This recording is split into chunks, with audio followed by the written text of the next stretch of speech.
Assalamualaikum warahmatullahi wabarakatuh. Sahabat sekalian, ketemu lagi dengan saya Melen Sori.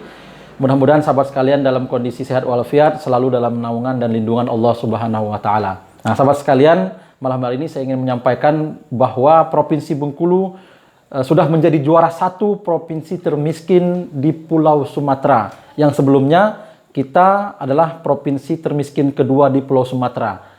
Posisi yang pertama sebelumnya Provinsi Nanggro Aceh Darussalam menempati urutan yang pertama. Tapi saat ini Provinsi Bengkulu sudah menjadi juara satu provinsi termiskin di Pulau Sumatera. Di urutan kedua ini Provinsi Nanggro Aceh Darussalam. Sementara di urutan ketiga adalah Provinsi Sumatera Selatan. Nah, sahabat sekalian, ini tentu menjadi evaluasi bagi Gubernur Bengkulu sebagai orang nomor satu di Provinsi Bengkulu yang memimpin Provinsi Bengkulu ini di akhir masa jabatan beliau. Provinsi Bengkulu yang sebelumnya menjadi provinsi kedua menjadi provinsi yang pertama atau di urut pertama provinsi termiskin di Pulau Sumatera. Nah, ini menjadi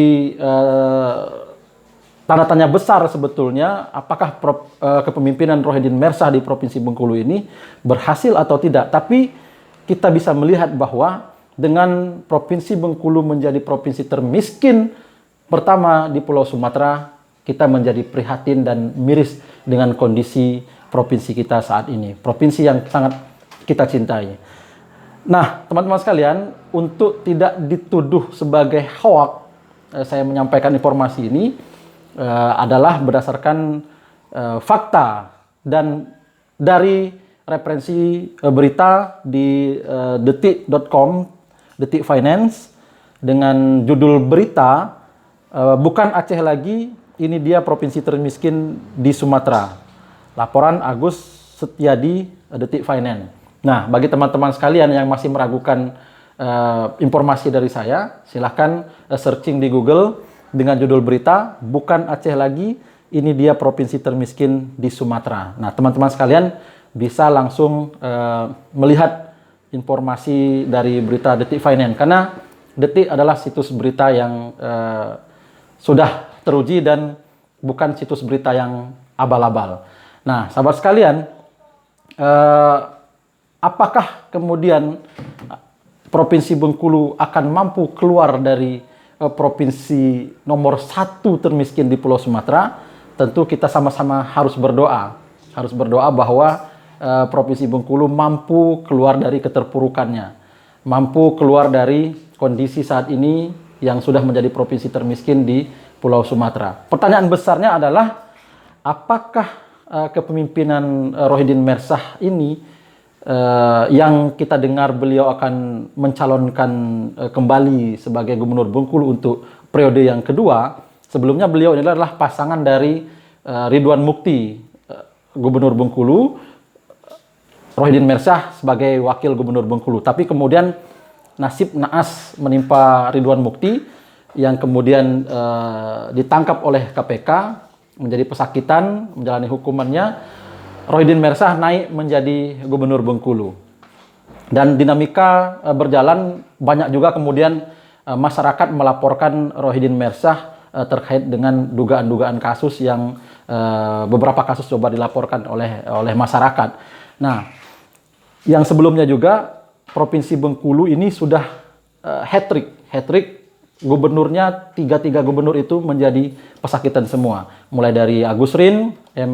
Najamuddin, kemudian juga Junaidi Hamzah, lalu Ridwan Mukti. 3 gubernur Bengkulu masuk penjara semua.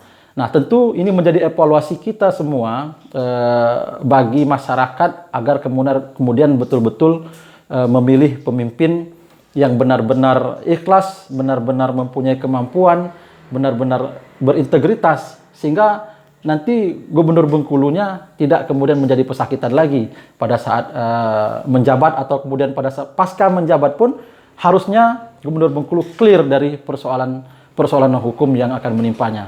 Nah, tanda tanya besar yang perlu kemudian teman-teman renungkan dan jawab adalah apakah dengan kepemimpinan Rohidin Mersah ini Provinsi Bengkulu dari peringkat kedua termiskin di Pulau Sumatera sekarang menjadi provinsi termiskin pertama di Pulau Sumatera. Apakah masih layak diberikan kesempatan untuk kemudian memimpin Provinsi Bengkulu di periode yang kedua?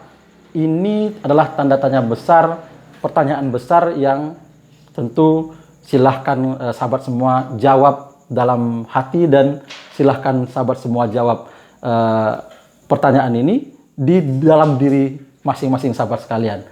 Dan harapan kita bahwa ke depan ada pemimpin Provinsi Bengkulu yang bisa memperbaiki provinsi ini, yang tidak lagi menjadi provinsi termiskin pertama di Pulau Sumatera, dan tidak lagi menjadi provinsi terkorup keempat di Pulau Sumatera. Jadi kita ini adalah provinsi terkorup keempat di Pulau Sumatera. Termiskin pertama sekarang dan terkorup keempat di Pulau Sumatera berdasarkan data dari Komisi Pemberantasan Korupsi. Semoga Allah Subhanahu wa taala selalu memberikan yang terbaik bagi provinsi ini. Assalamualaikum warahmatullahi wabarakatuh.